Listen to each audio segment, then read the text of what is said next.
तो ये जो तीनों लड़के हैं इनसे कुछ नहीं होने वाला है। इसमें बस एक ही चीज है कि तीन तिगाड़ा काम बिगाड़ा। आरजेडी की जो यात्रा है और सपा की जो यात्रा है, इन पे पूछ लीजिए।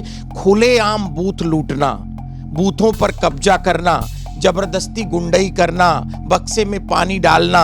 और आप बिहार चुनाव को लेकर सरगर्मियां तेज है। अखिलेश यादव, राहुल गांधी और तेजस्वी यादव एक मंच साझा करते हुए अधिकार यात्रा में पूरी रैली जमी हुई है। और इस पर खास बातचीत करने के लिए भाजपा के एमएलसी हैं सुभाष यदुवंशी, इनसे ही बातचीत करेंगे। बिहार में चुनाव, अखिलेश यादव का बयान, पहले मगध से अब भगाएंगे, अवध से हटा दिए गए हैं। देखिए, ये सस्ती तुकबंदियां जो करते हैं अखिलेश यादव जी, इससे कुछ होने वाला नहीं है। हमने उनको यहाँ पर 14 में हराया, हमने उनको यहाँ 17 में हराया, हमने उनको यहाँ 19 में हराया, हमने उनको यहाँ 22 में हराया। और समानांतर जो है हमने यहाँ पर कांग्रेस मुक्त उत्तर प्रदेश करने का काम उत्तर प्रदेश में किया। राहुल गांधी को भी समानांतर हराने का काम किया। एनडीए ने जो है लगातार तेजस्वी यादव को हराया। तो ये जो तीनों मतलब तथाकथित सो कॉल्ड लड़के हैं राजनीति में, वैसे तो इन सब की उम्र 50 से ऊपर हो गई है, लेकिन ये अपने को युवा नेता कहते हैं, कोई बात नहीं।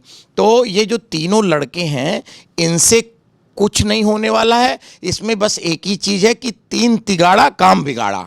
तो ये सब जो है अपने ही पार्टी का नेस्तनाबूद करने के लिए वहाँ पर इकट्ठे हुए। बाकी थोड़ा बहुत रोड शो है, मन बहला लें अपना। अखिलेश यादव कह रहे हैं कि एसआईआर बड़ी सोची समझी साजिश के तहत ला गया है, एक तरीके से धोखेबाजी का ये तरीका है और वोट चोरी करने का ये पूरा मतलब तरीका इन्होंने बना लिया था एसआईआर के थ्रू।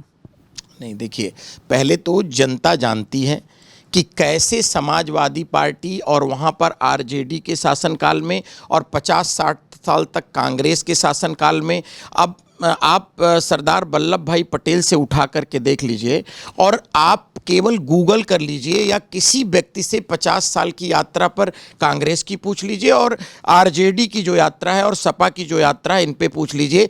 खुलेआम बूथ लूटना, बूथों पर कब्जा करना, जबरदस्ती गुंडई करना, बक्से में पानी डालना। और मैं आपको एक छोटा सा उदाहरण बता रहा हूँ। कन्नौज में आपने देखा होगा, डिंपल यादव जो पहले राज बब्बर से हार गई थी, बाद में दोबारा भी चुनाव हार गई, बीच में एक चुनाव जीती थी तो निर्दल जीत गई। सपा का शासन था, कैंडिडेट्स को जबरदस्ती बाहर पुलिस लगा करके रोक दिया गया, कोई वहां जाके पर्चा दाखिला नहीं करने पाया। ये सब क्या वोट चोरी पर बात करेंगे। 900 चूहे खाकर बिल्ली चली हज को, इनका तो पूरा का पूरा खेल ही वोट चोरी पर। दूसरा एक बात में, ये लोकतंत्र की चोरी कर रहे हैं ये तीनों के तीनों। मैं आपसे पूछना चाहता हूं जया जी, आप तो सम्मानित पत्रकार हैं, आप बताइए लोकतंत्र का क्या मतलब होता है। पहले के जमाने में राजा का बेटा राजा होता था। ये तीनों जो है उसी बात को चरितार्थ कर रहे हैं। आज इनकी पार्टी में कोई सामान्य कार्यकर्ता की हैसियत है कि वो अखिलेश, राहुल और तेजस्वी से बोल दे कि भैया जी आप रुक जाओ, मेरे को मुख्यमंत्री का कैंडिडेट घोषित कर दो। अभी देखो इनके चेहरे खवाइयां उड़ने लगेंगी, उसको किनारे ले जाकर उसकी पिटाई भी करेंगे। ये तो हैसियत है। पप्पू यादव को उठा करके गाड़ी में से नीचे फेंक दिया, कन्हैया जो अपने को बड़ा हीरो बनते हैं उनको उठा के गाड़ी में से नीचे फेंक दिया। अब उनसे जब पत्रकार लोग पूछते हैं तो कहते हैं मुझे चाहे 100 बार फेंक दे तब भी मैं तैयार हूं।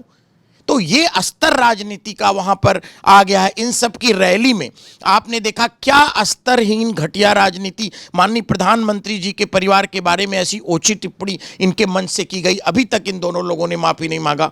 मैं आपको एक वो दिखाता हूं चित्र, आप देखिए। ऐसे मैं सुबह अखबार पढ़ रहा था, ये देखिए वहां पर एक तथाकथित डांस होता है जो लड़के करते हैं, ये डांस उनकी रैली में हो रहा है। ये मैं नहीं कह रहा हूँ, ये सभी न्यूज़पेपर में है। अब ये देखिए एक पोस्टर हम आपको दिखाना चाहते हैं, ये देखिए बाहुबली का पोस्टर लगाए हुए हैं। तो इन सब नौटंकियों से बिहार की जनता को दिग्भ्रमित नहीं कर सकते। बिहार जो है वो महावीर की भूमि है, बिहार बुद्ध की भूमि है, वहाँ तक्षशिला रहा है, वहाँ नालंदा रहा है, वहाँ पर जेपी जैसे क्रांतिकारी लोग रहे हैं, राजेंद्र प्रसाद की भूमि है। तो वो क्या है कि वो लोग जानते हैं, they are very matured voters, और वो जानते हैं कि डेमोक्रेसी में, लोकतंत्र में ये तीनों लोग, देखिए मैं बहुत विनम्रता से पूछना चाहता हूं, इसको कोई अपने अपमान में ना ले। ये तीनों लोग अगर कोई एग्जाम दें तेजस्वी, राहुल और अखिलेश जी, तो ये चतुर्थ श्रेणी का भी कोई एग्जाम क्वालिफाई नहीं कर पाएंगे। और आज अपने पिता और अपने परिवार की विरासत के बदौलत ये सब लोग केवल मुख्यमंत्री, प्रधानमंत्री के दावेदार हैं। ये तो दुर्भाग्य है ना इस देश का। इस देश के नौजवानों, ये बताइए, इस देश का सामान्य नौजवान जो आपके घर से निकला, हमारे घर से निकला और ऐसे लाखों घरों से निकला है, वो इनकी पार्टी में कभी कुछ मांग सकता है क्या? बड़े पद का सपना देख सकता है क्या? और हमारे प्रधानमंत्री जी को देखिए, आप हमारे सारे नेताओं को उठा करके देखिए, हमारे प्रधानमंत्री जी एक सामान्य घर से आकर के आज दुनिया के सबसे लोकप्रिय नेता हैं।